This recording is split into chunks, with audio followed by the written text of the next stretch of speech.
Boy, I need a haircut.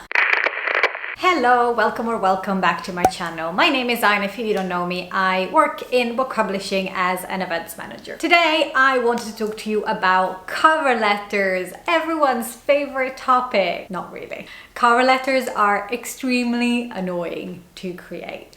Let's just face it, you've got to tailor a cover letter to each job application that you actually do, and it's so time consuming, it's stressful, and it's just like not that great a task. I want to be honest, I didn't even know that cover letters were a thing when I first started applying for publishing jobs, and then obviously I found out and I had to really get some help because I wasn't the greatest writer, and cover letters are all about telling a story, and it's just like really hard. I think I was doing it in my second language, which was obviously like an added obstacle, but also I just didn't really know what to say. I didn't really have a huge amount of experience to put in my cover letter, and I didn't really know how long it should be. It used to give me so much anxiety to try and figure out how to do this whilst not missing out on the application window. Ugh.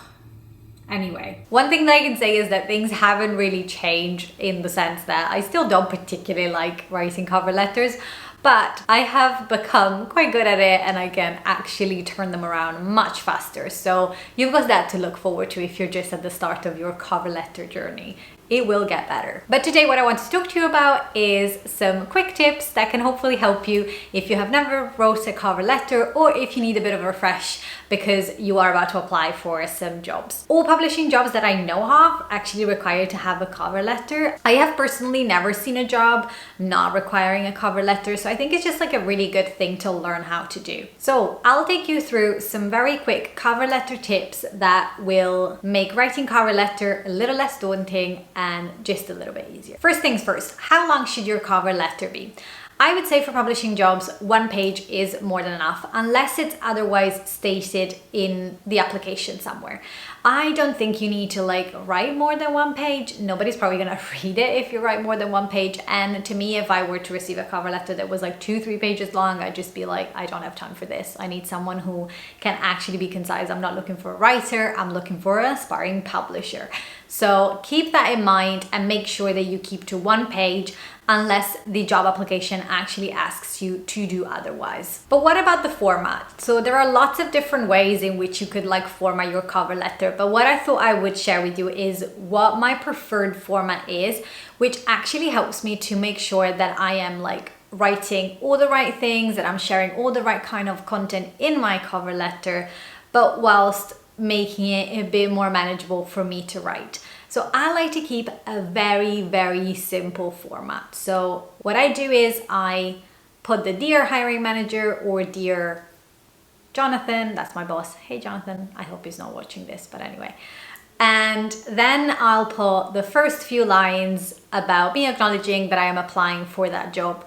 Once I have done that, I will focus on talking about why I actually want to get this job. So a few lines about me, talking about who I am as a professional, and then like acknowledging why I'm applying for this specific position in this specific company to really hook the person that's reading it in and make them see that actually I have done my research. The main body of my cover letter will be dedicated to my experience. So I'm going to talk about any previous relevant experience. Please do not put anything that is irrelevant. Your cover letter is precious space and you should not be like adding in a million things, but we'll talk about content in just 1 second. So once you have like written the body, sharing your relevant experience, what you can do at the end is just having one final paragraph where you can kind of wrap it up and really drawing from what you have just said in the body of the cover letter.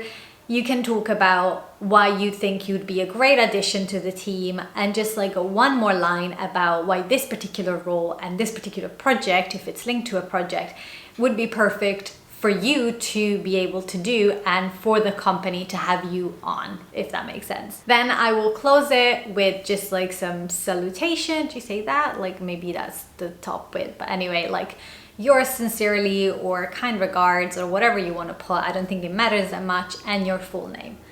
And then you're done. So to kind of summarize, you want to have like the first part talking about what job you're applying for and why. In the body of the cover letter, what you're gonna put is your relevant experience, and then you're gonna make a really nice closing paragraph drawing from that and making sure that it's very clear why you are the perfect person for the job and why they would be very lucky to have you. Now, let's talk a little bit more about content. The content of your cover letter is going to make a difference on whether you actually get an interview or you don't.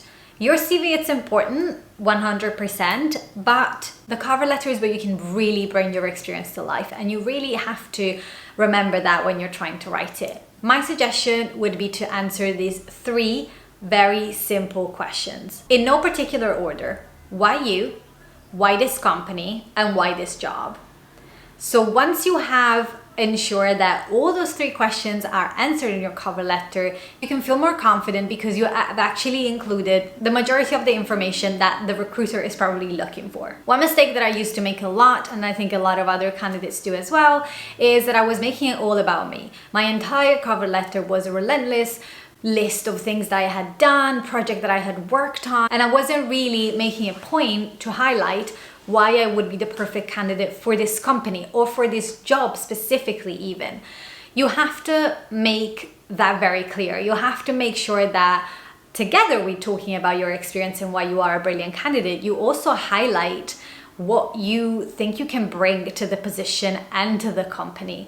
Just make sure that you are showing that you understand the value of this company, you understand the responsibilities of this job, and that you are the perfect candidate with the perfect skills, expertise, and attributes to actually land this position and make a success of it. The way you do that is, which is the next point, focusing on keywords. Keywords are your friends. So what I have learned to do is to basically take a job description and highlight anything that to me sounds like a keyword. So this could be anything that refers to what kind of candidate they're trying to recruit. So it could sound like they're trying to recruit someone who's enthusiastic and strategic, or it could be that they're talking about a very specific area of the business that they are trying to develop. Whatever that is, identify those keywords. And what I mean by using keywords, I don't necessarily mean using the same words, although sometimes, if they're looking for an enthusiastic and proactive person and you are that, then obviously use those words. That's completely fine. Don't copy, obviously, the entire job description because that would be weird. But what you're going to be able to do if you really look and pay attention to the job description is you're going to be able to identify the kind of expertise that they're looking for, and then looking at your CV, looking at all the experience that you've done, make sure that you talk about those experiences that will resonate with the person that is going to read your application. In this way, you can cut through the noise and you can really stand out as the best candidate for this position. Something else that I wish I had learned before is that it's important to not repeat word by word your CV. What you don't want your cover letter to be is a complete replica or a sort of like paraphrase replica of your bullet points in your CV. You want to make sure your cover letter is an addition.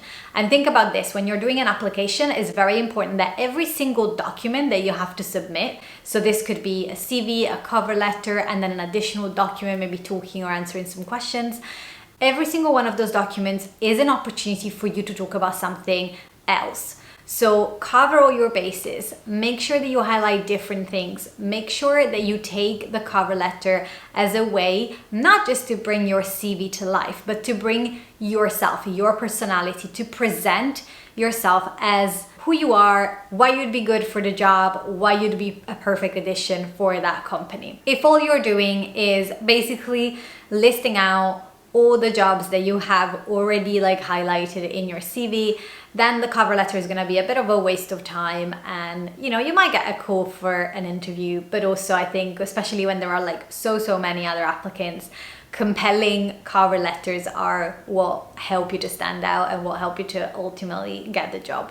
So one final thing is check your spelling. I used to make so many typos, and a lot of the time I probably didn't realize, and despite the fact that I was writing obviously in a Word document, it wouldn't catch them and it would be really bad, and then I'd realize after, and nobody wants that. So make sure you check your spelling. Some ways that you can do this is obviously asking a friend or a colleague or someone else to basically like read through your cover letter to make sure that it sounds all right, your grammar is on point, and etc, and there are no typos.